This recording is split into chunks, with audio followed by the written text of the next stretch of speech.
My wife secretly put our house in her name before filing for divorce. She smirked in court until my lawyer revealed the one clause she missed. I always thought my marriage was solid. Sure, we had our ups and downs, but after nearly 8 years together, I never once questioned my wife, Lisa's, loyalty. Turns out, that was my biggest mistake. Lisa wasn't just planning to leave me, she was planning to leave me with nothing. It started subtly. About 6 months before she filed for divorce, Lisa suddenly became very interested in our house. We bought it together 5 years ago. It was in both our names. Both of us had contributed to the mortgage, though I had put down the majority of the down payment from my inheritance. One evening, as we were sitting on the couch, Lisa casually said, "We should refinance the house under just my name." I frowned. Why would we do that? She gave me a perfectly rehearsed answer. "It'll be easier for us financially. I have a better credit score than you, so we can lower the interest rate." It sounded logical at first. She did have a slightly better credit score than me, and sure, lower interest rates meant lower payments. But something felt off.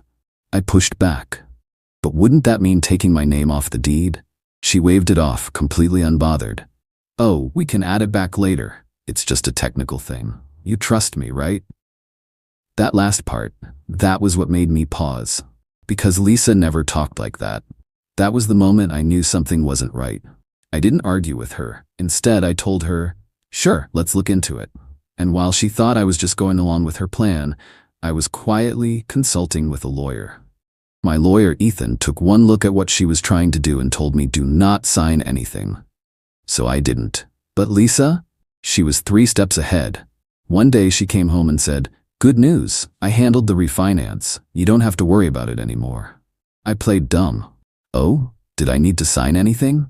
She hesitated for just a second before shaking her head. "Nope, it was all digital. I took care of everything." That's when I knew. She had forged my signature.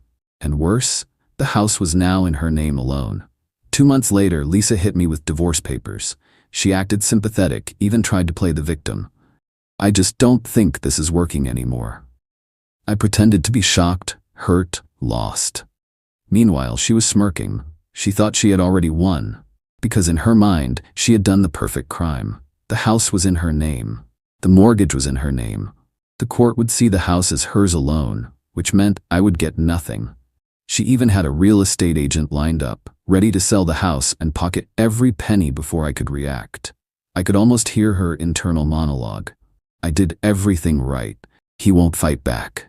He won't even know where to start." What she didn't know? I had already started. And she had made one fatal mistake. Lisa thought she had it in the bag.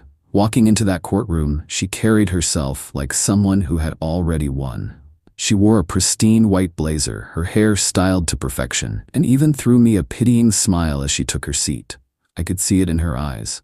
She thought I was about to get destroyed. Her lawyer, a sharp-looking man in his 40s, stood up and launched straight into their argument. "Your Honor, my client, Mrs. Lisa Carter, is the rightful owner of the marital home.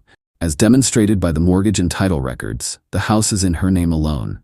Mr. Carter has no legal claim to the property." I watched Lisa shift in her seat, her smirk growing. She thought I was about to fold. She thought I had no chance. I let them talk, and talk, and talk. Because the longer they spoke, the harder they'd fall. When they were done, my lawyer, Ethan, stood up. He took his time, flipping through some papers with deliberate ease. Then he spoke. "Your Honor, my client does not dispute that the house is currently in Mrs. Carter's name. However, we have substantial evidence proving that the transfer of ownership was done fraudulently." Lisa's smirk flickered, just for a second. The judge, a serious-looking woman in her 50s, adjusted her glasses. "Fraudulently? Please elaborate." Ethan nodded and walked over to the evidence table. "Your Honor, we have obtained a forensic audit of the mortgage transfer." Then he pulled out the smoking gun. A copy of the mortgage transfer document, signed by both Lisa and me. "Except, I never signed it." Ethan continued. "My client never signed these documents. We have a forensic handwriting expert prepared to testify that his signature was forged." Lisa's entire body stiffened. Her lawyer shifted uncomfortably. "Objection, that's a serious allegation." The judge held up a hand. "I'd like to hear more." Ethan nodded and slid another file across the table.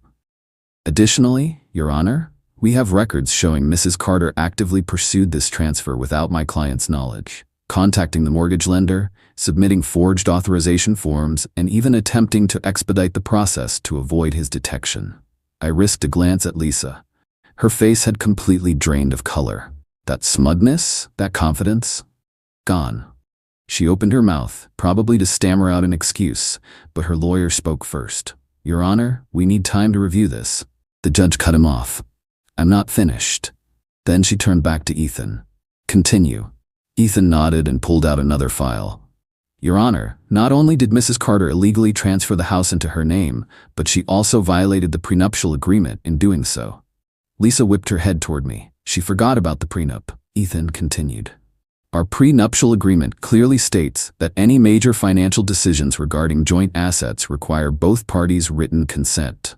This fraudulent transfer is not only illegal, but it also voids any claim Mrs. Carter has to spousal support, as per Section 4 of our agreement. Lisa's lawyer looked like he was about to have a stroke. Lisa? She looked completely wrecked. Because that meant not only was she losing the house, she was walking away with nothing. Lisa wasn't going to go down quietly. She leaned forward, her voice shaky but defiant. This is ridiculous. The house is in my name. The court will still rule in my favor. I finally spoke. Actually, Lisa, the court won't have to rule on anything. She turned to me, blinking. What? I let the silence stretch, let her squirm. Then I leaned in slightly. Because I'm suing you for mortgage fraud and financial damages. So even if you had won today, you'd be drowning in legal fees for the next 5 years. The courtroom was silent. You're bluffing, Ethan smirked.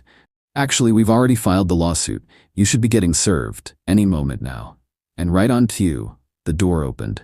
A court officer walked straight up to Lisa, and handed her an envelope. Lisa's hands shook as she opened it. Her eyes scanned the page. Then she snapped. You can't do this to me, she shrieked. I deserve that house. The judge slammed her gavel. Enough. Lisa immediately shrank in her seat. The judge took a deep breath before delivering the final verdict. Given the overwhelming evidence of fraud and contractual violation, the court finds in favor of Mr. Carter. The house will be returned to his name immediately, and Mrs. Carter will be responsible for all legal fees and any pending fraud charges. Boom. Game over. Lisa? She sat there, staring at nothing.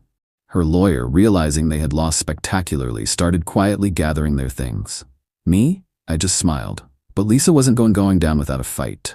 Even after the judge ruled against her, even after she was served with my lawsuit in real time, she still tried to claw her way out of the mess she created. At first, she sat there, frozen. Her hands shook as she clutched the lawsuit papers, her breathing shallow like she was about to pass out. Then, the switch flipped. She exploded. You can't do this, she screamed, bolting up from her chair. I put everything into this marriage. You owe me something.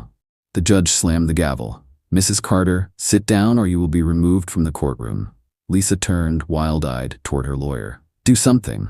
Her lawyer? He was already packing up his papers. I almost laughed. Even he knew she was done for. But Lisa wasn't giving up. She spun back toward me, teeth clenched, voice shaking with rage. You think you're so smart, don't you? I kept my face neutral. I think I protected myself from a scam artist. Her nostrils flared. You set me up. I leaned back, tilting my head. Lisa, you forged my signature. That's a felony. You did this to yourself. That's when I saw it, the exact moment she realized she was actually screwed.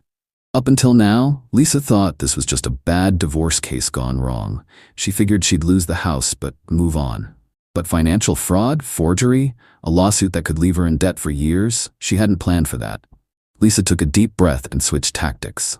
Her voice softened. Her eyes glistened. Babe, please, she whispered. We don't have to do this. We were good together once. We can figure something out, right? The classic sweet talk my way out move.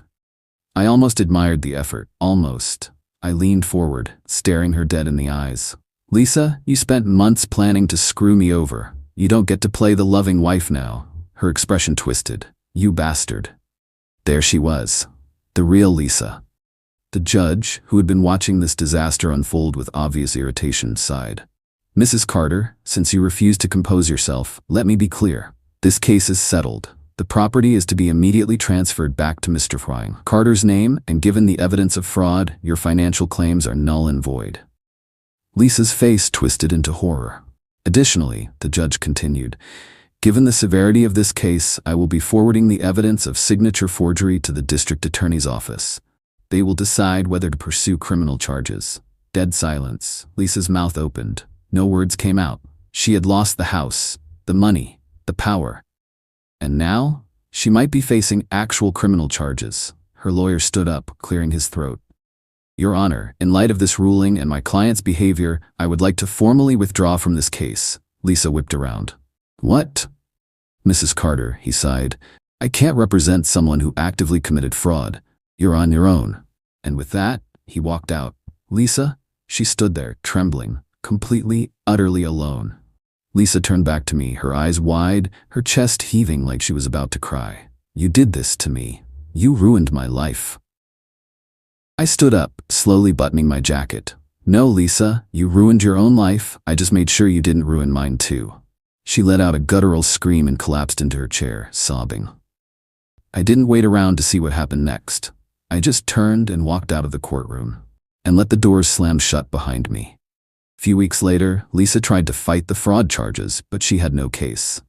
She was found guilty and ordered to pay fines that wiped out her savings. Her dream of selling the house for profit? Gone. Her reputation? Destroyed. Her real estate agent refused to work with her, and even some of her friends cut ties. She lost everything because she was greedy enough to try and steal what was never hers. One day, I drove past the house that was legally mine again, and who did I see? Lisa. Dragging her last suitcase to a cheap rental across town. She glanced up, saw me sitting in my car. I rolled down my window. Nice place? Lisa, looks cozy. Then I drove off without looking back.